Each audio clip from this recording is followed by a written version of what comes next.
పిత పుత్ర పవిత్రాత్మ నామమున ఆమేన్. ఈరోజు జూన్ 6వ తారీఖు.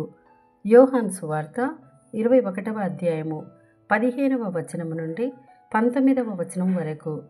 వారు భుజించిన పిమ్మట యేసు సీమోను పేతురుతో, యోహాను పుత్రుడవైన సీమోను, నీవు నన్ను వీరందరికంటే ఎక్కువగా ప్రేమించుచున్నావా అని అడిగెను.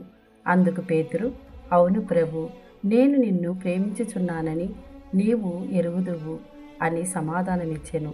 అప్పుడు యేసు, నీవు నా గొర్రెలను మేపుము అని చెప్పెను. యోహాను పుత్రుడవైన సీమోను, నీవు నన్ను ప్రేమించుచున్నావా అని యేసు రెండవ పర్యాయము అతనిని అడిగెను. అవును ప్రభు, నేను నిన్ను ప్రేమించుచున్నానని నీవు ఎరుగుదువు అని పేతురు బదులు చెప్పెను. నా గొర్రెలను కాయము అని యేసు చెప్పెను. యోహాను పుత్రుడవైన సీమోను, నీవు నన్ను ప్రేమించుచున్నావా అని మూడవ పర్యాయము యేసు అతనిని అడిగెను. నీవు నన్ను ప్రేమించుచున్నావా అని యేసు మూడవ పర్యాయము అడిగినందున పేతురు మనస్సు నొచ్చుకొని, ప్రభు, నీకు అంతయును తెలియను, నేను నిన్ను ప్రేమించుచున్నానని నీవు ఎరుగుదువు అనెను. అప్పుడు యేసు, నా గొర్రెలను మేపుము అనెను. ఆయన అతనితో, నేను నీతో నిశ్చయముగా చెప్పుచున్నాను. ఇది ప్రభుని వాక్కు.